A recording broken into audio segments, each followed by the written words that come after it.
Jai Hind everyone. I hope you all are doing good. So my name is Aman Singh and today we are going to study the 11th chapter of class 11th NCERT. और आज के lecture में हम देखेंगे world का climatic classification. तो आपको मैं बता दूं कि वर्ल्ड को डिफरेंट क्लाइमेटिक रीजन्स में डिवाइड किया जाता है। तो बहुत सारे ज्योग्राफर्स आए और उन्होंने अपने अपने मेथड के अकॉर्डिंग उन्होंने वर्ल्ड का क्लाइमेटिक क्लासिफिकेशन किया।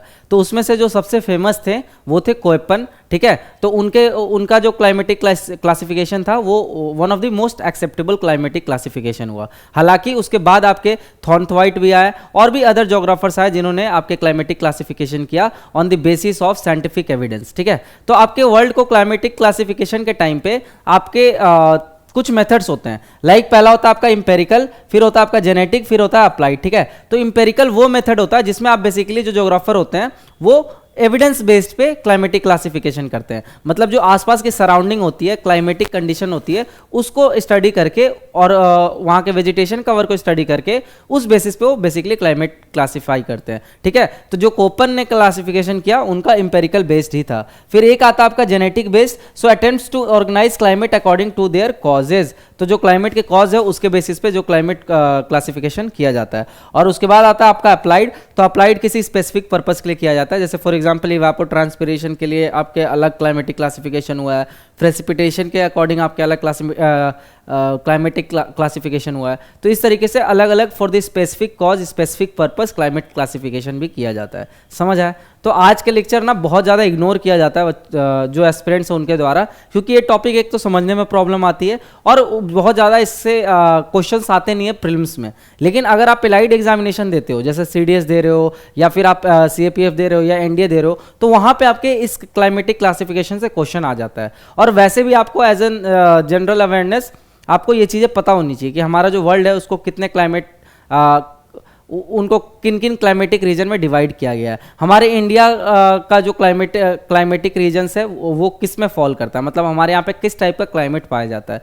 तो ये सारी चीज़ें हम आज के लेक्चर में सीखेंगे, ठीक है। मैं आपको सिंपल से सिंपल तरीके में बताऊंगा कि कैसे आपको याद रखना है, ठीक है। तो कोशिश करेंगे कि यहीं इसी लेक्चर में आज आप कोएपन क्लासिफिकेशन पूरे तरीके से याद करके चले जाओ, राइट। हमारे NCERT में कोएपन को ही डिटेल में गिवन है, बाकी और जो अदर ज्योग्राफर्स है उनका गिवन नहीं है। तो हमारा फोकस कहाँ पर रहेगा? कोएपन क्लासिफिकेशन पे, ठीक है। फिर देखो आगे, Koppen's scheme of classification of climate. तो it is the most widely used classification of climate and it is the empirical scheme developed by V. Koppen. Koppen identify a close relationship between the distribution of vegetation and climate. तो उन्होंने कैसे किस basis पे climate को classify किया? तो उन्होंने किसे मतलब जो पूरे वर्ल्ड को ना डिवाइड किया एक डिफरेंट रीजन में, ठीक है, on the basis of their vegetation and precipitation. तो उस वेजिटेशन और प्रेसिपिटेशन को स्टडी किया और उस बेसिस पे उन्होंने वर्ल्ड को अलग अलग रीजन में डिवाइड किया, क्लाइमेटिक रीजन्स में, ठीक है। देन ही selected specific values of temperature and precipitation and these values were related to distribution of vegetation and used for classifying climate। तो उन्होंने बेसिकली जो टेम्परेचर और प्रेसिपिटेशन की वैल्यू निकाली ना, वो उन्होंने वेजिटेशन कवर को देख के पता लगाया कि यहाँ पे इतनी टेम्परेचर होगी और इस लेवल का प्रेसिपिटेशन होगा। क्योंकि जो आपका वेजिटेशन है वो डायरेक्टली एंड इनडायरेक्टली आपके किस पे डिपेंडेंट होता है? टेम्परेचर और प्रेसिपिटेशन पे। तो जहाँ ज़्यादा बारिश होती है वहाँ पे आपके अलग टाइप के प्रेसिपिटेशन अलग टाइप के वेजिटेशन मिलते हैं, जहाँ पे आपके कम बारिश होती है वहाँ पे आपके अलग टाइप के वेजिटेशन मिलते हैं। तो उसी बेसिस पे इन्होंने भी डिवाइड किया है। It is an empirical classification based on mean annual and mean monthly temperature and precipitation data. Koeppen introduced the use of capital and small letter to designate climatic groups and types. Although developed in 1918 and modified over time, Koeppen scheme remains popular and in use. तो ये बहुत ज़्यादा popular है, इसीलिए हम इसको पढ़ते हैं। अब इसमें जो मेजर है, पहले जो कोएपन थे उन्होंने कौन कौन से सिंबल्स को लिया, तो ये देख लो आप। तो A, B, C, D, E, ठीक है। तो ये सारे लेटर आज आप पढ़ के जाओगे। उसके बाद कुछ इन्होंने स्मॉल लेटर भी लिया, like F, M, S, W, ठीक है, और H एंड K। तो अब इसका मतलब क्या होता है, तो एक बार मैं आपको ब्रीफ कर दे रहा हूं, उसके बाद आप डिटेल में समझ लेना। तो जो A है, A हम ट्रॉपिकल रीजन के लिए यूज करते हैं, ठीक है, ट्रॉपिकल रीजन। उसके बाद B जो है आपका, ये हम जनरली सब ट्रॉपिकल रीजन के लिए यूज करते हैं, राइट। C जो है ये हम टेम्परेट रीजन के लिए यूज करते हैं, टेम्परेट। फिर D जो है ये आपका ये वार्म टेम्परेट हो गया, ये आपका कूल टेम्परेट, ठीक है, तो कूलर रीजन के लिए यूज करते हैं। और E जो है ये आपके परमाफ्रॉस्ट या फिर टुंड्रा रीजन के लिए यूज करते हैं, परमाफ्रॉस्ट या फिर टुंड्रा, ठीक है।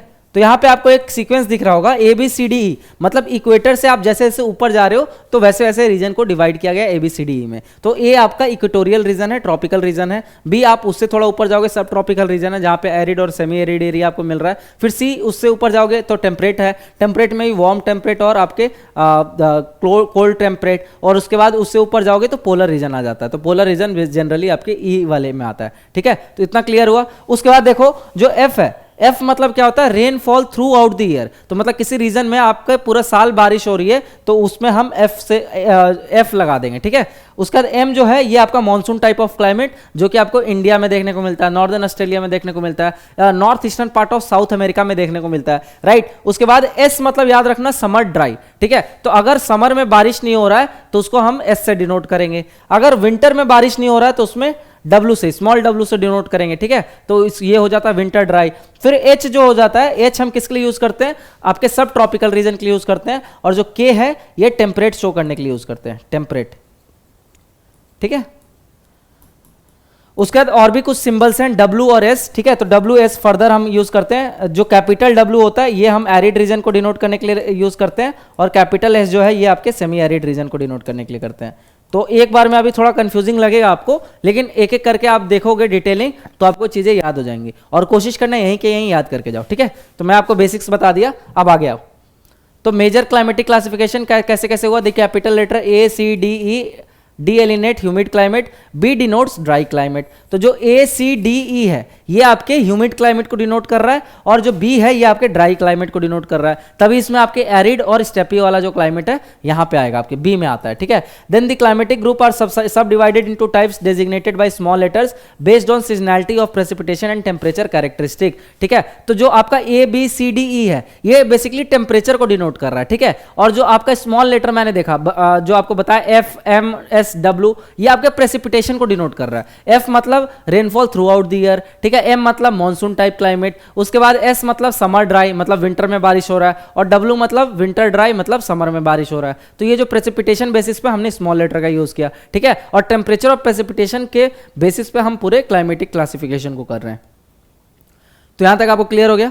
फिर आगे देखो, the season of dryness are indicated by the small letter f m डब्ल्यू एस, बता दिया मैंने। F corresponds to no dry season. So यहाँ देख लो, ए जो है आपका tropical region, average temperature of the coldest month is 18 degree Celsius और हायर।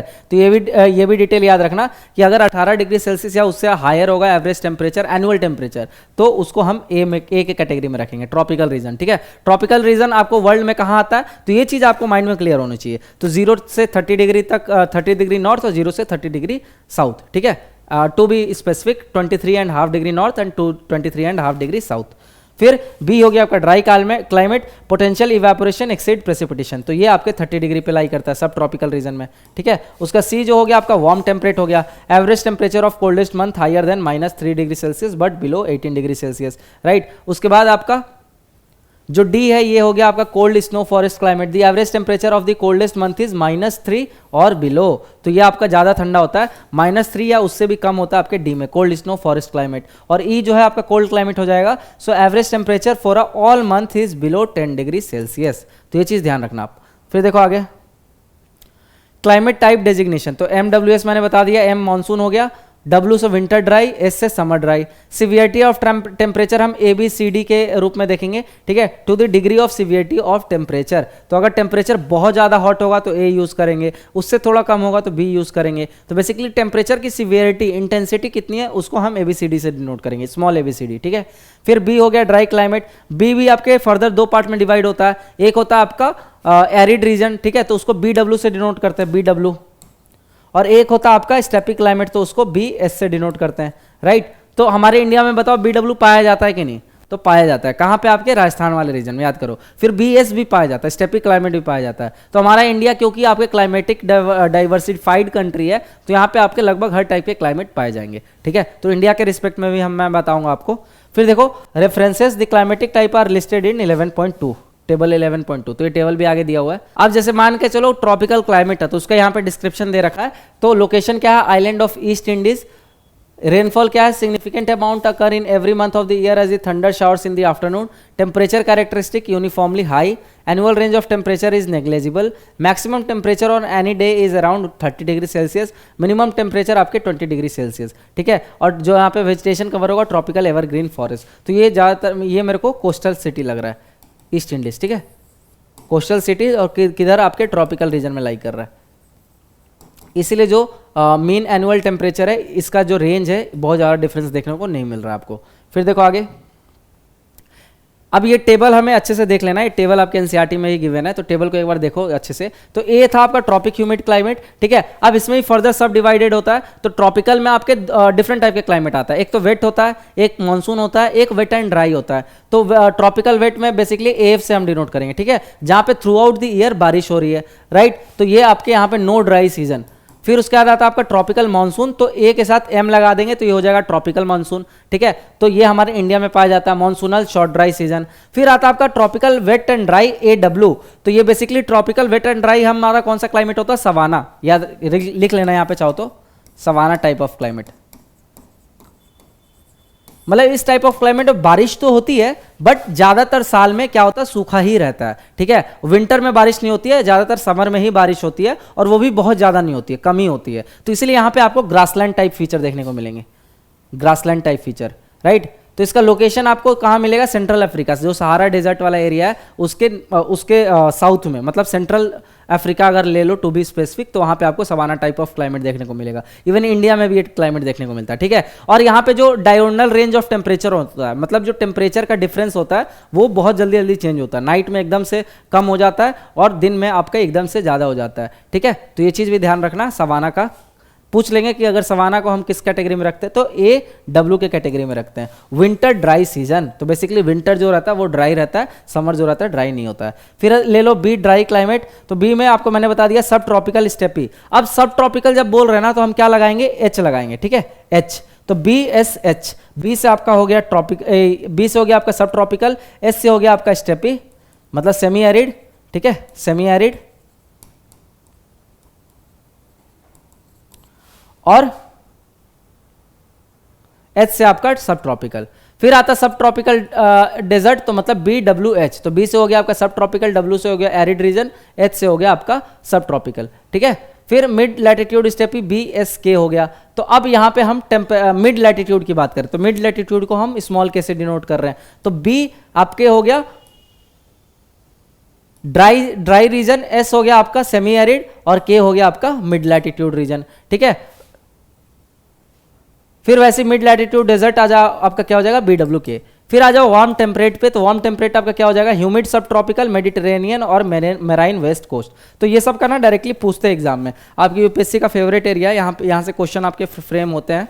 आपको इसका फीचर दे देंगे और बोलेंगे कि आइडेंटिफाई करो कि ये किस as per Koppen climatic classification ये किस कैटेगरी में फॉल करता है. तो इसलिए ध्यान से समझो इस चीज़ को. तो ह्यूमिड जो सब ट्रॉपिकल होता है, तो यहाँ पे आपके बारिश देखने को मिलेगा, है ना. CFA मतलब यहाँ पे टेम्परेचर भी ज़्यादा है लेकिन बारिश भी देखने को मिल रहा है, राइट. तो ये हम देख रहे हैं no dry season, warm summer, मतलब बारिश थ्रू आउट द ईयर आपके होते रहेगा. तो ये आपके जो इस टाइप का क्लाइमेट आपको कहाँ देखने को मिलता है, चाइना में देखने को मिलता है, चाइना टाइप क्लाइमेट, राइट. फिर आता है आपका मेडिटेरेनियन. तो मेडिटेरेनियन में क्या होता है, इसका जो खास बात है, विंटर, ये आपका विंटर में रेन होता है और समर ड्राई रहता है. ठीक है, तो याद रखना जब भी मेडिटेरेनियन क्लाइमेट का बात है तो C से याद रखना टेम्परेट रीजन, और उसके बाद आपका CS हो जाएगा आपका मेडिटेरेनियन रीजन. इसका जो खास बात है वो क्या है कि विंटर में बारिश हो रहा है. क्यों, क्योंकि आपका जो प्रेशर बेल्ट है उस टाइम पे साउथवर्ड शिफ्ट हो जाता है. ठीक है, साउथ शिफ्ट होने की वजह से आपके मेडिटेरेनियन रीजन में आपके बारिश होती है, ठीक ठाक. सो ड्राई हॉट समर, तो समर तो आपके ड्राई रहेगा लेकिन विंटर जो है ये यहाँ पे वेट रहेगा, राइट. उसके बाद आता है आपका मराइन वेस्ट कोस्ट. तो मराइन वेस्ट कोस्ट में क्या होगा, बारिश तो होगी. CFB no dry season, warm and cool season. ठीक है, तो मराइन वेस्ट कोस्ट में आपके कौन कौन से आ जाएंगे, जो आपके ब्रिटिश टाइप क्लाइमेट होते हैं, और जो वेस्टर्न कोस्ट वाले जो कंट्रीज है वो आपके मराइन कोस्ट में आ जाएंगे. ठीक है, उसके बाद आ जाओ D cold snow forest climate. तो इसमें फिर ह्यूमिड कॉन्टिनेंटल आ जाता है. ठीक है, तो इसको हम डिनोट करेंगे DF से. No dry season, severe winter. तो यहां पे आपको मिल जाएगा generally British type of climate. ठीक है,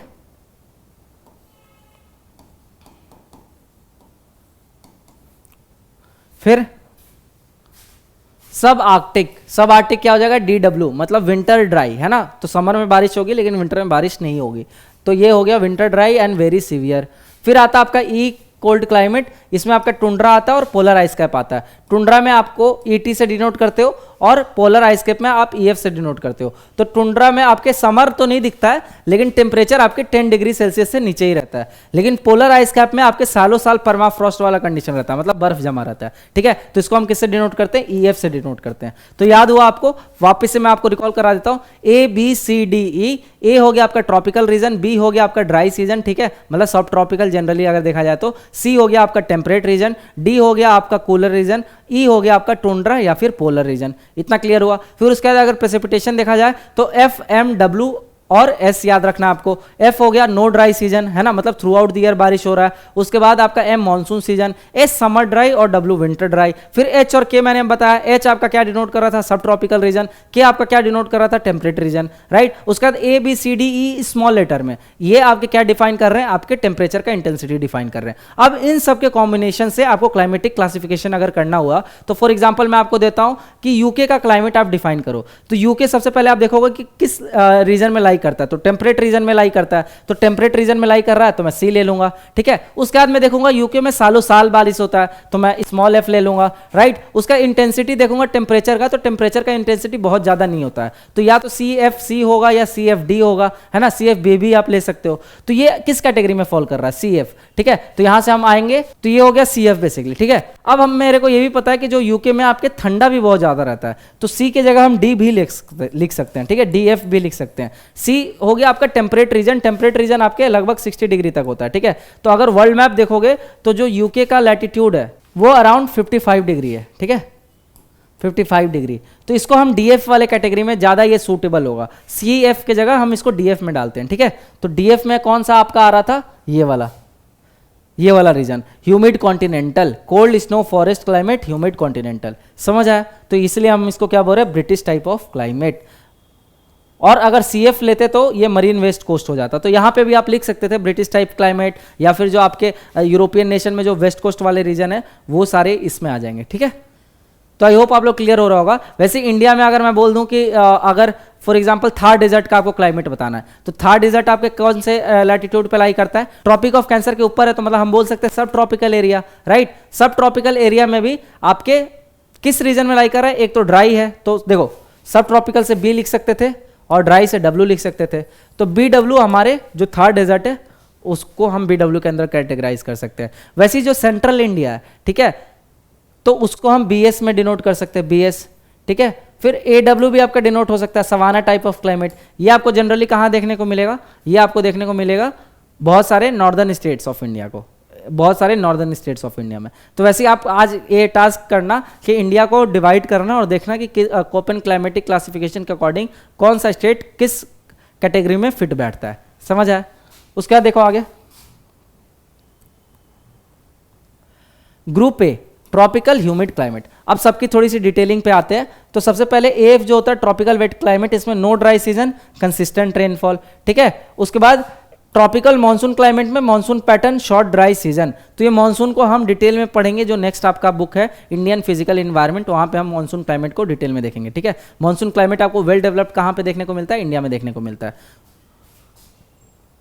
ट्रॉपिकल वेट क्लाइमेट जनरली आपको कहाँ पे, इक्वेटोरियल रीजन में देखने को मिलता है। और अगर हम रीजन की बात करें तो अमेजॉन फॉरेस्ट वाला जो रीजन है वो आपके इक्वेटोरियल रीजन में लाई कर रहा है, ठीक है। तो वहां पे आपको ट्रॉपिकल वेट क्लाइमेट देखने को मिलेगा। Tropical wet and dry climate, ये distinct wet and dry season होता है इसमें, सवाना टाइप ऑफ क्लाइमेट। तो देखो tropical wet climate, the Amazon basin of South America, western equatorial Africa. तो ये रीजन याद रखना, और यहाँ पे आपको इस टाइप की वेजिटेशन कवर देखने को मिलेगी, ठीक है। आई होप आप लोग इमेज में क्लियर होगा। फिर ट्रॉपिकल मानसून क्लाइमेट, आपको इस टाइप की वेजिटेशन कवर देखने को मिलेगी, फाउंड ओवर द इंडियन सब continent, north eastern part of South America and northern Australia. Heavy rainfall occurs mostly in summer, winter is dry. तो विंटर आपका ड्राई रहता है और समर में आपके बहुत ज्यादा बारिश होती है जुलाई के टाइम पे, राइट। इसका डिटेल कहां दे रखा है, इंडिया फिजिकल इन्वायरमेंट बुक में।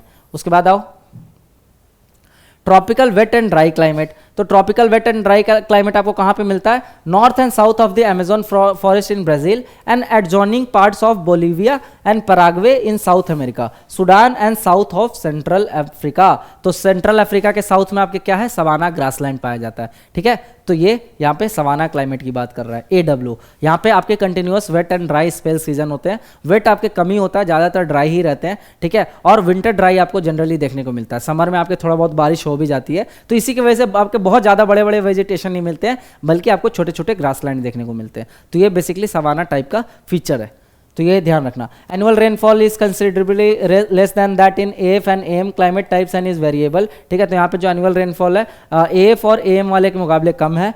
The wet season is shorter and dry season is longer, with the drought being more severe. Temperature is high throughout the year. Diurnal range of temperature are the greatest in the dry season. Deciduous forests and tree-shredded grassland occur in this climate. फिर आओ आगे, dry climate. Dry climate में देख रहे हो characterised by very low rainfall that is not adequate for growth of plants. ठीक है, तो ड्राई क्लाइमेट का आपको पता ही है कि यहाँ पे आपको ज़ीरोफाइट्स मिलते हैं। ठीक है, ज़ीरोफाइट्स जो कांटे वाले प्लांट्स होते हैं, जिनमें आपके लॉस ऑफ वाटर बहुत कम होता है, तो यही सर्वाइव भी कर पाते हैं डेजर्ट वाले रीजन में। तो सिंपल है, आप याद कर लोगे कि यहाँ पे बारिश एनुअल जो है वो आपके 50 सेंटीमीटर से भी कम देखने को मिलती है। तो BW आपके पूरा एरिड हो गया, BS जो हो गया वो आपके सेमी एरिड हो गया। Right, so this climate cover a very large area of planet extending over large latitude from 15 to 60 degree north and south of the equator. अब ये बताओ ड्राई क्लाइमेट हो क्यों रहा है? क्योंकि वहां पे बारिश नहीं हो रही है। बारिश क्यों नहीं हो रहा? क्योंकि क्लाउड फॉर्मेशन नहीं हो रहा। तो याद करो कि मैंने जब लैटिट्यूड पढ़ा रहा था तो उसमें क्या बताया था कि क्लाउड फॉर्मेशन कहां पे नहीं होगा? जहां पे आपके सब ट्रॉपिकल बेल्ट है। ठीक है, सब ट्रॉपिकल हाई प्रेशर बेल्ट है, वहां पे एयर क्या करती है? आपके सबसाइड करती है 30 डिग्री पे। ठीक है, तो ये मान के चलो ये ग्लोब है, तो ग्लोब में जो 30 डिग्री है यहाँ पे आपके एयर क्या करती है? सबसाइड करती है, नॉर्थ में भी और साउथ में भी। तो ज्यादातर डेजर्ट मैंने क्या बताया था आपको? 30 डिग्री नॉर्थ और 30 डिग्री साउथ में देखने को मिलेगा, क्योंकि ये सब ट्रॉपिकल हाई प्रेशर बेल्ट है, यहाँ पे आपके क्लाउड फॉर्मेशन नहीं होता है। समझ आए? फिर on the western margin of the continent adjoining the cold current. ठीक है, तो जहां मान के चलो जो साउथ अमेरिका का वेस्टर्न कोस्ट है, पेरुवियन कोस्ट हो गया, वैसे ही अफ्रीका का जो वेस्टर्न कोस्ट है, गिनी कोस्ट हो गया, यहाँ पे आपको कोल्ड करंट देखने को मिलता है। तो कोल्ड करंट की वजह से भी आपको डेजर्ट फॉर्मेशन होता है। तो डेजर्ट फॉर्मेशन के कई कारण है। एक तो हो गया आपका क्लाउड फॉर्मेशन नहीं हो रहा कहीं पे, तो वो हो गया सब ट्रॉपिकल हाई प्रेशर बेल्ट। उसके बाद दूसरा हो गया आपका कोल्ड करंट जहां पे आपके आ रहा है। ठीक है, तीसरा जो हो गया आपका, मान के चलो आपके मॉइस्चर प्रेजेंट नहीं है एयर में, तो वहां पे भी आपको डेजर्ट फॉर्मेशन देखने को मिलेगा। तो इस तरीके से वेरियस रीजन है जो कि कॉज करते हैं डेजर्ट फॉर्मेशन में। राइट, उसके बाद देखो in mid latitude 35 to 60 degree north and south of equator they are confined to the interior of continent where maritime humid winds do not reach. ठीक है, then areas often surrounded by mountains. तो जो mountain का rain shadow area होता है वहां पे भी आपको डेजर्ट रीजन देखने को मिलता है। तो ये अभी हम लास्ट लेक्चर में देख के आ रहे हैं। फिर dry climate are divided into steppe और semi arid climate and desert climate. तो ये मैंने आपको ऑलरेडी एक्सप्लेन कर दिया है। Then देखो they are further subdivided as subtropical steppe and subtropical desert at latitude from 15 to 35 degree and mid latitude steppe and mid latitude desert at latitude between 35 to 60 degree. Then subtropical steppe आपका क्या है? Located in the transition zone between humid and dry climate, subtropical steppe receives slightly more rainfall than the desert. तो जो central Asia है ना आपका, central Asia, यहाँ पे आपको ये इस टाइप का क्लाइमेट देखने को मिलता है। सेंट्रल एशिया में कौन कौन से कंट्री आ जाते हैं? आपके तजाकिस्तान, उज्बेकिस्तान, तुर्कमेनिस्तान, ठीक है, कजाकिस्तान, ये सारी कंट्री आपके सेंट्रल एशियन नेशन है। फिर the rainfall in both climate is highly variable. The variability in the rainfall affects the life in the steppe much more than in the desert, more often causing a famine. तो यहाँ पे फमीन जैसा खतरा भी ज़्यादा देखने को मिलता है, क्योंकि बारिश कम होती है। तो बारिश कम होती है तो एग्रीकल्चर प्रोडक्टिविटी बहुत लो होती है। तो इसलिए ज़्यादातर यहाँ पे जो ह्यूमन बींग्स रहते हैं या ह्यूमन सेटलमेंट रहता है वो आपके कैटल रियरिंग पे डिपेंडेंट होते हैं। ठीक है, क्योंकि एग्रीकल्चर का उतना सोर्स है नहीं। फिर rain occurs in short intense thunderstorms in desert and is ineffective in building social moisture. The highest shade temperature of 58 degrees Celsius was recorded at Al Azizia, Libya on 13 September 1922. तो अल अजीजिया जो है आपके ये hottest place on earth है। इससे पहले 1930 में आपके डेथ वैली था कैलिफोर्निया का, जहाँ पे आपके 57 डिग्री रिकॉर्ड किया गया था। लेकिन 1922 में आपके अल अजीजिया जो कि लीबिया में है, नॉर्थ अफ्रीका, ठीक है, नॉर्थ अफ्रीका में लीबिया एक कंट्री है, वहाँ पे अल अजीजिया एक प्लेस है जहाँ पे आपके 58 डिग्री सेल्सियस रिकॉर्ड किया गया था। दैट्स वाई अभी ये हॉटेस्ट प्लेस ऑन अर्थ है। तो ये भी चीज़ आप ध्यान रख सकते हो, फैक्ट है, एक जनरल फैक्ट। ठीक है, उसके बाद देखो the annual and diurnal range of temperature are also high. तो सेमी एरिड रीजन में आपको डायोरनल रेंज ऑफ टेम्परेचर देखने को मिलता है, मतलब जो टेम्परेचर तुरंत चेंज होता है, दिन में ज़्यादा होगा, बहुत ज़्यादा होगा, और रात में एकदम से ड्रॉप हो जाता है टेम्परेचर। फिर देखो आगे, warm temperate mid latitude climate C. तो वार्म टेम्परेट में हमने क्या देखा, चार इसको हम फर्दर कैटेगराइज करते हैं। एक तो होता है आपका ह्यूमिड सब ट्रॉपिकल, एक होता है मेडिटेरेनियन, एक होता है ह्यूमिड सब ट्रॉपिकल, एक होता है मरीन वेस्ट कोस्ट। तो ह्यूमिड सब ट्रॉपिकल में ड्राई विंटर हॉट समर, ठीक है। मेडिटेरेनियन में ड्राई हॉट समर और माइल्ड रेनी विंटर। ये अभी हम देख के आ रहे हैं कि यहाँ पे विंटर में रेन होता है लेकिन समर इसका ड्राई रहता है। फिर ह्यूमिड सब ट्रॉपिकल का इंटेंसिटी अगर हम बढ़ा देते हैं, ठीक है, ये CFA है और ये CWA है, मतलब इसमें आपके विंटर ड्राई था, विंटर ड्राई, लेकिन इसमें आपके थ्रू आउट द ईयर बारिश हो रही है, थ्रू आउट द ईयर।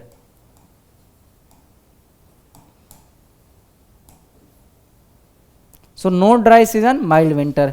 फिर मरीन वेस्ट कोस्ट में moderate temperature year around. Then आपके ह्यूमिड सब ट्रॉपिकल क्लाइमेट वही सब यहाँ पे गिवन है, मेडिटेरेनियन क्लाइमेट वही गिवन है, ठीक है। कहाँ पे रीजन है ये देख लो। तो ह्यूमिड सब ट्रॉपिकल हमें चाइना में देखने को मिलता है, South China interior plains, right. And the climate is similar to AW climate except that the temperature in winter is warm. फिर मेडिटेरेनियन क्लाइमेट जो है ये आपको सेंट्रल कैलिफोर्निया में देखने को मिल जाएगा, सेंट्रल चिले में देखने को मिल जाएगा, and along the coast in south eastern and south western Australia, यहाँ पे भी आपको मेडिटेरेनियन क्लाइमेट देखने को मिल जाएगा। तो ऐसा नहीं है कि मेडिटेरेनियन जो क्लाइमेट है सिर्फ मेडिटेरेनियन सी के अराउंड देखने को मिलेगा, ऐसा नहीं है, ठीक है। ये जो भी फीचर, जो भी इस टाइप का क्लाइमेट फीचर अगर अदर रीजन ऑफ वर्ल्ड में देखने को मिल रहा है तो उसको भी हम मेडिटेरेनियन क्लाइमेट के ही कैटेगरी में डालेंगे। फिर देखो आगे, These areas are influenced by subtropical high in summer, westerly wind in winter, climate characteristic hot dry summer, mild rainy winter, temperature monthly average in summer around 25 degree Celsius, ठीक है। तो जो आपके टेम्परेट क्लाइमेट होते हैं इसका monthly average कितना होता है, 25 डिग्री सेल्सियस होता है। Monthly average in winter below 10 degree Celsius होता है, और एनुअल प्रेसिपिटेशन आपके 35 to 90 सेंटीमीटर होता है। फिर आ गया ह्यूमिड सब ट्रॉपिकल क्लाइमेट, ठीक है। ये कहाँ पे हो रहा आकर, eastern United State of America, south and eastern China, southern Japan, north eastern Argentina, coastal South Africa, eastern coast of Australia. तो ये आप ध्यान रख लेना, ये रीजन जो है ये डायरेक्टली आप एग्जांपल में कोट कर सकते हो, और डायरेक्ट पूछ भी लेंगे कि आपके इस रीजन ऑफ वर्ल्ड आपके किस क्लाइमेटिक क्लासिफिकेशन में लाई करता है, कि किस क्लाइमेटिक क्लासिफिकेशन के कैटेगरी में फॉल करता है। फिर आओ, The annual average precipitation vary from 75 to 150 centimetre. Common weather phenomena क्या क्या होता है, thunderstorm in summer, frontal precipitation in winter. Mean monthly आपका टेम्परेचर क्या होता है, summer around 27 degree Celsius, winter varies from 5 to 12 degree Celsius, right. फिर आओ आगे, मेराइन वेस्ट कोस्ट क्लाइमेट। तो ये आपके देखो इस टाइप का क्लाइमेट आपको देखने को मिलेगा, यहाँ पे आपके कॉनिफोरस ट्री भी देखने को मिलेंगे। So located poleward from Mediterranean climate on the west coast of the continent. इसके जो मेन एरिया है कहाँ क्या क्या क्या है आपके, north western Europe, southern Chile, south eastern Australia, New Zealand. Due to marine influence the temperature is moderate, in winter it is warmer than for its latitude. The mean temperature in summers months ranges from 15 to 20 degree Celsius. तो generally यहाँ पे जो climate रहता है ये moderate रहता है, ठीक है, क्योंकि ये कोस्ट पे प्रेजेंट है, तो कोस्ट पे आपके मॉडरेटिंग इफेक्ट ऑफ सी देखने को मिलता है। और ये सब टर्मिनोलॉजी ऑलरेडी मैं प्रीवियस लेक्चर्स में डिस्कस कर लिया हूँ, राइट। तो आप शुरू से फॉलो करते हुए आ रहे होगे तो आपको चीज़ें आराम से रिलेट होंगी। देन देखो आगे, The annual and daily ranges of temperature are small, precipitation occur throughout the year, precipitation varies greatly from 50 to 250 centimetre. फिर आता है आपका कोल्ड स्नो फॉरेस्ट क्लाइमेट जो कि डी के कैटेगरी में लाई कर रहा है। So occur in large continental area of the northern hemisphere between 40 to 70 degree north latitude in Europe, Asia and North America. तो यहाँ पे आपको कोल्ड स्नो फॉरेस्ट क्लाइमेट देखने को मिलता है। इसको भी दो पार्ट में हम डिवाइड करते हैं, एक DF होता है जहाँ पे आपके थ्रू आउट द ईयर बारिश होती है लाइक ब्रिटिश टाइप क्लाइमेट, और DW जो है आपका कोल्ड क्लाइमेट है विद ड्राई विंटर, राइट। फिर देखो आगे, यहाँ पे वही गिवन है, DF जो है आपका cold and snowy winter precipitation throughout the year, DW में extremely cold and dry winter mainly found in north eastern Asia. फिर आता कोल्ड क्लाइमेट ह्यूमिड विंटर्स, यहाँ पे occurs poleward of marine west coast climate and mid latitude steppe. Winters are cold and snowy, the frost free season is short, the annual ranges of temperature are large, weather changes are abrupt and short, पोलवर्ड the winters are more severe. तो ये सब जो details है ना, अब ये logic से भी आप बता सकते हो कि अगर मान के चलो आपके डी वाले कैटेगरी में कोई रीजन फॉल कर रहा है तो एक तो ठंडा होगा, ठीक है। उसके बाद अगर इसमें बारिश हो रहा है तो हम उसको डीएफ में डाल देंगे थ्रू आउट द ईयर, अगर बारिश हो रहा है तो। अगर थ्रू आउट द ईयर नहीं हो रहा है तो हम डीडब्ल्यू में डाल देंगे, राइट। तो ऐसे करके इसको हम कैटेगराइज कर रहे हैं। तो यहाँ पे आपके थ्रू आउट द ईयर बारिश हो रही है, ठीक है। थ्रू आउट द ईयर बारिश होगी तो आपके फ्रॉस्ट फ्री सीजन जो रहेंगे वो आपके शॉर्ट रहेंगे, राइट। और वेदर चेंज भी यहाँ पे एब्रप्ट रहेगा और शॉर्ट रहेगा। वैसे ही आ जाएगा आपका डीडब्ल्यू, ठीक है। डीडब्ल्यू जनरली आपके नॉर्थ ईस्टर्न एशिया में देखने को मिलता है। Characterised by development of a pronounce winter anti cyclone and its weakening in summer leading to monsoon like reversal of wind in this region. Then यहाँ पे विंटर टेम्परेचर जो रहता है वो एक्सट्रीमली लो रहता है with many location experiencing below freezing point temperatures for up to 7 months in a year. अब इतनी डिटेलिंग आपसे नहीं पूछेंगे आपके एग्जामिनेशन में। आपको बेसिकली जो मैंने बता दिया शुरू के कुछ मिनटों में कि कैसे कैटेगराइज कर रहे हैं, किस बेसिस पे कैटेगराइज कर रहे हैं, तो वो आपके वहाँ से क्वेश्चन फ्रेम करते हैं। लेकिन फिर भी ये सब डिटेलिंग गिवन है तो आप एक बार कर लो, आपके पास टाइम है तो इसको अच्छे से कर लो। ये मैंने सारे स्लाइड्स में आपको दे ही दिए हैं, बेसिक्स मैंने आपको समझा ही दिया है, तो अब चीज़ों को आप रिलेट करके याद कर सकते हो। फिर देखो आगे पोलर क्लाइमेट। पोलर क्लाइमेट में भी दो है आपका, एक टुंड्रा हो गया और एक आपका पोलर हो गया। तो टुंड्रा में लो ग्रोइंग वेजिटेशन रहता है, परमाफ्रॉस्ट रीजन रहता है एंड शॉर्ट ग्रोइंग सीजन रहता है। वही आप अगर आइस कैप पे आओगे तो यहाँ पे भी परमानेंट आइस कैप कवर रहता है, ठीक है। फिर आपके temperature below freezing year round, तो टेम्परेचर हमेशा फ्रीजिंग पॉइंट से नीचे ही रहता है, तो हर चीज जमा हुआ रहता है, ठीक। फिर देखो आगे उसी का डिटेलिंग दे रखा है। तो रीजन कौन कौन सा आता है टुंड्रा क्लाइमेट में आपका? जब आप हाई एल्टीट्यूड पे जाते हो ना तो वहाँ पे आपको टुंड्रा क्लाइमेट देखने को मिलता है। इवन इंडिया में भी आप जैसे हिमालय के हाइट पे जाओगे तो वहाँ पे आपको टुंड्रा क्लाइमेट देखने को मिलेगा, ठीक है। तो जो मॉसेस और लिचेंस जो होते हैं ये आपके हाई एल्टीट्यूड पे पाए जाते हैं। So named after characteristic vegetation, low growing mosses, lichens and flowering plants. Then region of permafrost where the subsoil is permanently frozen, short growing season and water logging support only growing plant। तो यहाँ पे थोड़ी बहुत plantation तो हो भी रही है, लेकिन जो आइस कैप क्लाइमेट है यहाँ पे बहुत कम वेजिटेशन कवर रहेंगे। क्यों? क्योंकि यहाँ पे सालों साल आपके बर्फ जमा रहता है। So the ice cap climate occur over interior of Greenland and Antarctica. तो अंटार्कटिका में आपको पता ही है कैसा कंडीशन रहता है, तो उस क्लाइमेट को डिटरमाइन करता है EF। तो ये चीज़ ध्यान रखना। फिर देखो आगे क्लाइमेट चेंज। अब ये चैप्टर का एक इंपॉर्टेंट एस्पेक्ट आता है और ये आपके मेंस के लिए बहुत इंपॉर्टेंट रहता है, क्लाइमेट चेंज, ठीक है। तो इसमें यही गिवन है कि क्लाइमेट चेंज आपका इसका हिस्ट्री क्या रहा है, क्या क्या फैक्टर्स है जो कि कंट्रीब्यूट करते हैं क्लाइमेट चेंज में। तो आपको लगता होगा कि climate change is an anthropogenic factor, तो आज मैं आपका मिथ बस्ट कर देता हूं। एनसीईआरटी में भी ये चीज गिवन है कि क्लाइमेट चेंज है ना वो सोनली एंथ्रोपोजेनिक फैक्टर से नहीं हो रहा है, ठीक है। इसमें आपके नेचुरल फैक्टर भी इन्वॉल्व है, राइट। और ज्यादातर बोला जाए तो नेचुरल फैक्टर ही इन्वॉल्व है। एंथ्रोपोजेनिक फैक्टर सिर्फ इंटेंसिटी बढ़ाते हैं, है ना। तो क्लाइमेट चेंज ऐसा नहीं है कि हम कर रहे हैं तभी हो रहा है, हम नहीं भी करेंगे तब भी क्लाइमेट चेंज होगा, और ये हो भी चुका। हम पास्ट में देखते हैं कि कई सारे आपका जो अर्थ है कई सारे साइकिल से गुजरा, ठीक है। तो कई सारे आइस एज आए, कई सारे आपके आइस एज के बाद वाला जो टाइम पीरियड रहता है जब आपके आइस फ्री सीजन रहता है वो आए। तो ऐसे डिफरेंट साइकिल्स में आपके क्लाइमेट चेंज हुए हैं ओवर द टाइम। अब जाके हम थोड़ा सा कार्बन इमिशन कर रहे हैं, ग्लोबल वार्मिंग कर रहे हैं, तो उसकी इंटेंसिटी हमने बढ़ा दी। जो चीज़ें आपकी मान के चलो हाइपोथेटिकली जो चीज़ आपके 100 साल में होनी थी वो अब 50 साल में हो जा रही है। क्यों? Due to anthropogenic factor. लेकिन आपके नेचुरल फैक्टर भी उतना ही कंट्रीब्यूट करते हैं, ठीक है। तो वही यहाँ पे गिवन है। The earlier chapters on climate summarised our understanding of climate and its prevail now. The type of climate we experience now might be prevailing over the last 10,000 years with minor and occasionally wide fluctuation. The planet Earth has witnessed many variation in climate since the beginning. Geological record show alteration of glacial and interglacial period, ठीक है। तो इसका evidence भी हमें देखने को मिलता है। कैसे देखने को मिलता है? जब आप पेड़ पे वो जो लेयर्स देखते हो ना तो वो किस वजह से हुआ है कि जब आपका ड्राई और वेट स्पेल्स आया होगा, अलग अलग आपके क्लाइमेटिक कंडीशंस आए होंगे, तो आपके पेड़ में वो रिंग टाइप डेवलप हो गया। तो ये एक एविडेंस हो गया। फिर उसके बाद ग्लेशियल लेक है आपका, ठीक है। So the sediment deposit in glacial lake also reveal the occurrence of warm and cold periods. उसके बाद रिंग्स इन द ट्रीज मैंने आपको बता दिया। तो ये सारे कुछ एविडेंस है जो कि ये बताते हैं कि क्लाइमेट चेंज आपका अभी का ताजा ये नहीं है कि जब से आपका इंडस्ट्रियल रिवॉल्यूशन है, बल्कि ये सालों साल मिलियन ऑफ ईयर से क्लाइमेट चेंज हो ही रहा है, ठीक है। तो it is not an anthropogenic factor, rather it is intensified by anthropogenic factor. तो क्लाइमेट चेंज आपका नेचुरल फैक्टर है, लेकिन वो एंथ्रोपोजेनिक फैक्टर उसको इंटेंसिफाई कर देता है, एज अ कैटलिस्ट काम करता है।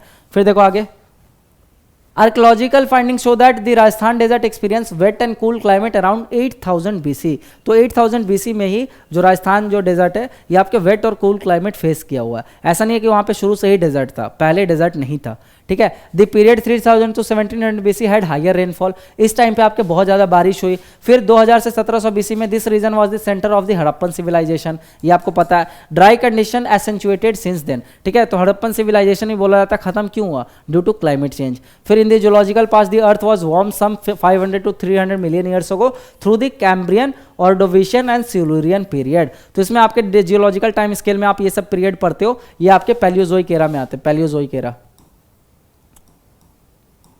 ठीक है। So during the Pleistocene epoch, glacial and interglacial period occurred. The last major peak glacial period was about 18,000 years ago. तो जो लास्ट आपका ग्लेशियल पीरियड आया था जब सब चीज जम गया था, आइस एज जिसको बोलते हैं, वो 18,000 years ago आया था। The present interglacial period was started 10,000 years ago. ये चीज याद रखना। फिर देखो आगे, climate in the recent past. अब रिसेंट पास्ट में आपके क्या क्या क्लाइमेट चेंजेस हुए हैं। So variability in climate occurs all the time. The 19th decade of the last century witnessed extreme weather events. तो मैं बता रहा था कि ह्यूमन फैक्टर की वजह से अब जो इवेंट्स हैं वो एक्सट्रीम हो गए और जल्दी हो गए, जो पहले लेट से होते थे अब और जल्दी हो गए, उनका स्पीड बढ़ गया। So the 1990s recorded the warmest temperature of the century and some of the worst floods around the world. तो 1990s आपका सबसे उस टाइम पे वार्मेस्ट ईयर पाया गया और बहुत सारे फ्लड्स आपके ऑल अक्रॉस द वर्ल्ड देखने को मिला, ठीक है। क्योंकि वार्मिंग अगर होगी, ग्लोबल वार्मिंग बढ़ेगा तो आपके ग्लेशियर मेल्ट होंगे, ठीक है, सी लेवल राइज होगा और उसके बाद आपके रिवर में भी पानी ज़्यादा रहेगा क्योंकि ग्लेशियर मेल्ट हो रहे हैं, है ना। तो उसके वजह से आपके फ्लडिंग बहुत ज़्यादा देखने को मिला। फिर a devastating drought occurred in the Sahel region south of Sahara desert from 1967 to 1977। अब ये सब जो दे रखा है ना, इसको आप एज अ एनेक्डोट यूज कर सकते हो, ठीक है। जब आप आंसर लिखते हो या एसेज लिखते हो अपने मेंस के पेपर में, तो आप बोलते हो ना कि कहाँ से लाए हम कंटेंट, ये रहा आपका कंटेंट। ये डायरेक्टली आप ये सब डेटा हो गया या एनेक्डोट के तौर पे क्लाइमेट चेंज का टॉपिक अगर थीम आता है तो वहाँ पे आप ये सब जो चीज़ें हैं कोट कर सकते हो, ठीक है। कि 1967 में आपके साहिल रीजन में बहुत सारा आपके ड्रॉट स्पेल आया। 1990s के टाइम पे आपके ऑल अक्रॉस द वर्ल्ड आपको बहुत सारे फ्लडिंग इवेंट देखने को मिले। क्यों? क्योंकि उस टाइम पे आपके ग्लोबल वार्मिंग बहुत बढ़ चुकी थी। During the 1930 severe drought occurred in the south west Great Plains of the United State described as the Dust Bowl, ठीक है। फिर historical record of crop yield और crop failures of floods and migration of people provide insights into the effect of changing climate. तो climate change का आपका एक जो सबसे बड़ा इंपैक्ट है वो माइग्रेशन भी है, लोग माइग्रेट करते हैं due to climate change, right. वैसे आपके और भी वेरियस फैक्टर हैं। फिर देखो, Europe witness warm wet cold and dry periods multiple times. Significant episode include warm and dry condition in 10th and 11th century when the Vikings settle in Greenland. The Little Ice Age from 1550 to about 1850। तो आपको Greenland में भी ice as देखने को मिला है, ठीक है, in from 1550 to 1850. From about 1885 to 1940 world temperature showed an upward trend. After 1940 the rate of increase in temperature slowed down. तो ये चीज ध्यान रखना। फिर अब आता है आपका कॉजेज ऑफ क्लाइमेट चेंज। अब जब भी कॉजेज ऑफ क्लाइमेट चेंज का बात आए तो आपको दो पार्ट में डिवाइड कर लेना है। एक तो आता है आपको, मैं ब्रेन स्टॉर्मिंग कराता हूँ, ठीक है। तो जैसे मान चलो क्लाइमेट चेंज है तो इसमें आपको एक कैटेगरी में डिवाइड कर लेना है, एंथ्रोपोजेनिक फैक्टर, एंथ्रोपोजेनिक फैक्टर, और एक हो गया आपका नेचुरल फैक्टर, ठीक है।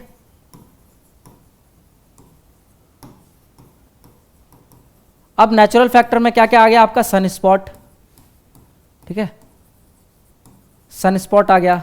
दूसरा आपका वोल्केनो, वोल्केनिज्म, ठीक है। तो आपको पता वोल्केनिज्म से भी आपके बहुत सारे जो पॉल्यूटेंट्स हैं वो इरप्ट होते हैं, पायरोक्लास्टिक मटेरियल इरप्ट होते हैं जो कि आपके एयर में सस्पेंडेड रह जाते हैं और एयर का कहीं ना कहीं जो ग्रीन हाउस गैसेस को बढ़ाते हैं एटमॉस्फेयर में, जो कि कंट्रीब्यूट करता है ग्लोबल वार्मिंग में। वैसे ही जो सन स्पॉट है, तो अगर सन स्पॉट आपका ज़्यादा हो जाता है तो आपका जो अर्थ का टेम्परेचर है वो आपके कूल हो जाता है। वही अगर सन स्पॉट कम हो गया तो आपके अर्थ का टेम्परेचर बढ़ जाता है, ठीक है। तो सन स्पॉट भी आपके रिस्पॉन्सिबल है, वोल्केनिज्म आपके रिस्पॉन्सिबल है। फिर उसके बाद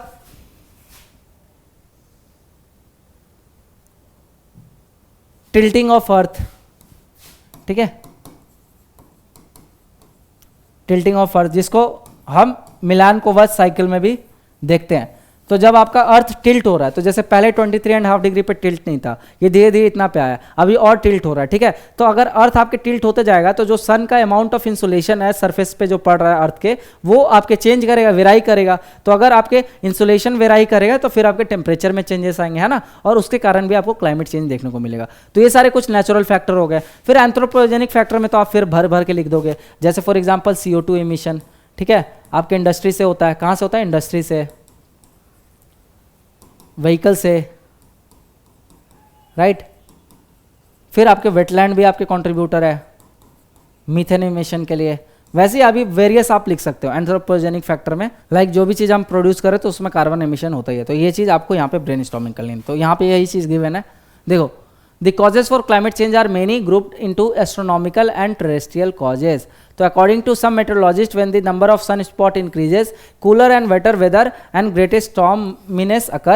A decrease in sunspot numbers is associated with warm and drier condition. Another astronomical theory is Milankovitch oscillation, जो कि बोलता है which infer cycles in the variation in the Earth's orbital characteristic around the sun, the wobbling of the Earth and the changes in Earth axial tilt. तो ये मैं आपको explain कर रहा था। फिर वॉल्केनिज्म जो है ये भी आपका कंसिडर किया जाता है another cause for climate change. क्यों? क्योंकि वॉल्केनिज्म से आपके बहुत सारे पायरोक्लास्टिक मटेरियल इरप्ट होते हैं। तो यहाँ पे देख सकते हो तीन क्या क्या हो गया आपके, एस्ट्रोनॉमिकल कॉजेस, वोल्केनिक एक्टिविटी जहाँ से एरोसॉल आपके रिलीज हो रहे हैं, और human activity, increasing green house gas concentration causing global warming.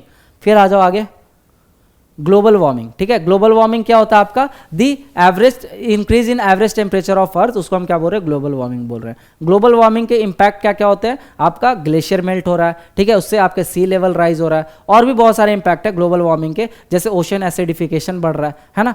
So due to presence of green house gases the atmosphere behaves like a green house. The atmosphere transmit income solar radiation but absorb the vast majority of long radiation emitted upward by the earth surface. The gases that absorb long wave radiation are called green house gases. और ये जो green house gases volatile organic compound या फिर नाइट्रोजेनियस compound, इनके वजह से आपके क्या बनता है? फोटोकेमिकल स्मॉग भी बनता है, फोटोकेमिकल स्मॉग, ठीक है। और इसको हम ट्रोपोस्फेरिक ओजोन भी बोलते हैं। तो एक ओजोन तो आपको स्ट्रेटोस्फेयर में मिलता है और एक ओजोन आपके ट्रोपोस्फेयर में फॉर्म होता है। किसके वजह से? आपके volatile organic compound plus nitrogen oxide के वजह से, ठीक है। तो ये चीज ध्यान रखना। Then the process that warm the atmosphere are often collectively referred to as greenhouse effect. A term greenhouse is derived from the analogy to a greenhouse used in cold areas for preserving heat. A greenhouse is made of glass which is transparent to income short wave solar radiation but opaque to outgoing long wave radiation. तो ये सब आप छोटे classes में भी पढ़ के आते हो, ठीक है। तो ग्रीन हाउस ऐसा नहीं है कि आपके बिल्कुल खत्म कर दो, ग्रीन हाउस इंपॉर्टेंट भी होते हैं प्लांट की ग्रोथ के लिए, क्योंकि प्लांट को क्या चाहिए होता है? कार्बन डाइऑक्साइड चाहिए होता है अपने फूड बनाने के लिए, लेकिन आपके लिमिटेड मात्रा में चाहिए। ज़्यादा आपका ग्रीन हाउस गैस कंसंट्रेशन बढ़ जाएगा तो फिर वो ग्लोबल वार्मिंग कॉज करेगा। Then the primary GHGs of concern today are carbon dioxide, chlorofluorocarbon, methane, nitrous oxide and ozone. अब ये सब किस चीज़ पे डिपेंड करते हैं कि ये कितना हार्मफुल होंगे? तो इनका लाइफ पे, है ना। तो जैसे CO2 जो है ये आपके सबसे ज़्यादा ग्रीन हाउस गैस कंसिस्ट करता है और ये आपके लॉन्ग लिव्ड होता है, लेकिन वहीं पे आप मीथेन देखोगे, ओजोन देखोगे, ये सब आपके शॉर्ट लिव्ड होते हैं, right. So other gases like nitric oxide and carbon monoxide react with GHGs and affect there concentration. The effectiveness of any given GHG molecule depends on, तो किस चीज पे डिपेंड करता है? पहला हो गया magnitude of the increase in its concentration, it's life time in the atmosphere and the wavelength of radiation it absorbs, right. तो क्लोरोफ्लोरोकार्बन जो होता है ना, ये आपका हाईली इफेक्टिव होता है। क्यों? क्योंकि ये ओजोन लेयर को डिप्लीट करता है। ओजोन लेयर को डिप्लीट कैसे करेगा? तो जब मैं आपको बताया था ये चैपमैन साइकिल, ठीक है, तो O3 ब्रेक होता है O2 प्लस नेसेंट ऑक्सीजन में। अब ये नेसेंट ऑक्सीजन क्या है? आपका बहुत रिएक्टिव होता है, तो इसको तुरंत रिएक्शन करना किसी के साथ। तो जैसे ही आपके मोमेंट आपके क्लोरोफ्लोरोकार्बन इमिट होंगे एटमॉस्फेयर में, तो ये इसके साथ रिएक्ट करके आपके ऑक्साइड कंपाउंड बना देगा, ठीक है, फ्लोरो ऑक्साइड, क्लोरो ऑक्साइड। तो ये क्या करेंगे? फिर आपके O3 को क्या करेंगे? थिनर करेंगे, ठीक है, थिनर। और इसी को हम क्या बोल रहे हैं? Ozone layer depletion, O3 depletion, या फिर ओजोन होल। तो ये ज़्यादातर कहाँ देखने को मिलता है? पोलर रीजन में, ठीक है, पोल, अंटार्कटिक और Arctic region. So chlorofluorocarbon are highly effective Ozone which absorb ultraviolet radiation is in the stratosphere is very effective in absorbing terrestrial radiation when present in the lower troposphere. तो ये सब चीज़ें मैंने आपको already explain कर दी है. Carbon dioxide is the largest concentration of GHG in the atmosphere. तो इसको एज अ फैक्ट याद कर लेना. Then the emission of CO2 mainly comes from fossil fuels, combustion of oil, gas and coal. ठीक है, तो ये आप पढ़ते आ रहे हो कि कहाँ से आप क्या आता है. उसके बाद फिर आप बहुत सारे फॉरेस्ट फायर देखते हो, बर्निंग देखते हो, जहां भी आपकी कोई चीज जल रही है तो वहां से कार्बन एमिशन होगा. So forest and ocean act as sink for carbon dioxide with forest using CO2 for growth. और आपके जो फॉरेस्ट होते हैं, ओशंस होते हैं, ये आपके कार्बन सिंक की तरह काम करते हैं. इसलिए बोला जाता है कि फॉरेस्ट को लगाओ, क्योंकि पेड़ आपके क्या करते हैं, एब्जॉर्व करते हैं.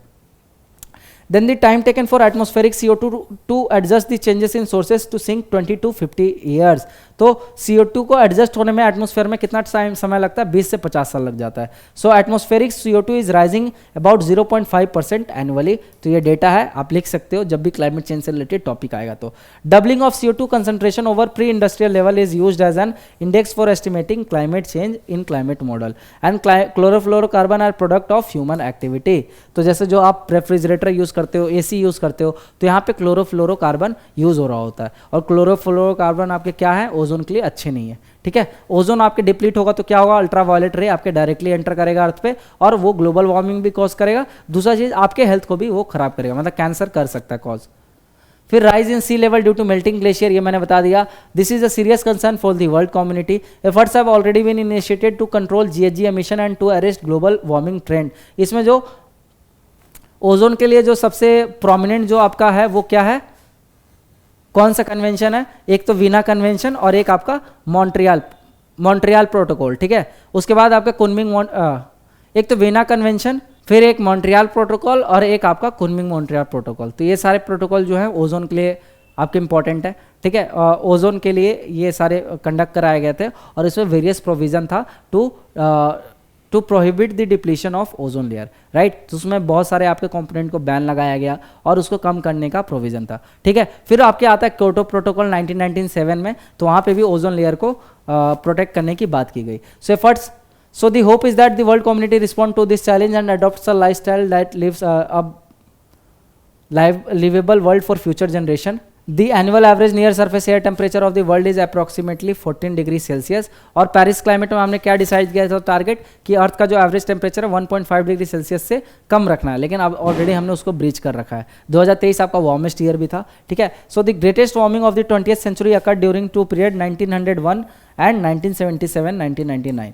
Right, over each of this period global temperature rose by about 0.4 degree Celsius. तो 0.4 डिग्री सेल्सियस राइज किया तो हमने बोल दिया था इसको कि वार्मेस्ट ईयर है. अब तो आपके 1.5 डिग्री सेल्सियस भी ब्रीच कर चुका है. ठीक है, so in between there was a slight cooling more marked in the northern hemisphere. The global average annual mean temperature at the end of 20th century was about 0.6 degree above that recorded at the end of 19th century. The year 1998 was the warmest year likely for the 20th century and the entire millennium. और ये सारे आपके NCERT में कुछ cuttings दे रखे थे जहाँ पे आपके क्लाइमेट चेंज से रिलेटेड बातें की गई, जैसे आइस एज हो गया. ठीक है, this image show how the Gangotri glacier terminus has retracted since 70-80. तो ये शो कर रहा है ये इमेज कि कैसे गंगोत्री ग्लेशियर जो है वो भी थिन हो रही है, रिट्रैक्ट हुई है. फिर वार्मिंग आर्कटिक का कुड इफेक्ट ग्लोबल वेदर. तो ये सब जो आर्टिकल्स आते रहते हैं, आज भी आते हैं आपके पेपर में एनवायरनमेंट सेक्शन में, तो ये सब आप पढ़ा करो, जिससे आपको आइडिया लगेगा कि अभी हमारा क्लाइमेट चेंज किस पेस से अकर हो रहा है. ठीक है, क्या क्या चैलेंजेस हैं, क्या क्या सॉल्यूशन है, पूरे ऑल ओवर द वर्ल्ड में क्या क्या बेस्ट मेजर्स अडॉप्ट किए जा रहे हैं. ठीक है, ताकि कल को आप मान के चलो एडमिनिस्ट्रेटर बनते हो, पॉलिसी मेकर बनते हो, तो आपको पता होगा चीज़ें कि हाँ मुझे क्या क्या स्टेप लेना है, किस टाइप का पॉलिसी फॉर्मुलेट करना है जो कि टैकल करने के लिए, क्लाइमेट चेंज टैकल करने के लिए हेल्पफुल रहेगा. समझ आया? तो इसीलिए सब चैप्टर का आपको नॉलेज होना बहुत इंपॉर्टेंट होता है और ये आपके इसलिए एग्जामिनेशन में भी पूछते हैं. तो फाइनली ये चैप्टर आपका खत्म होता है. थोड़ा सा स्पीड था लेकिन इसमें बहुत ज़्यादा कुछ बताने का था नहीं. आप भी बेसिक रीडिंग करोगे तो आपको चीज़ें समझ आ जाएगी. जहाँ पे बताने का था, जहाँ पे याद कराने का था, मैंने ऑलरेडी आपको करा दिया. तो that's it for today's lecture. Thank you and all the best. जय हिंद.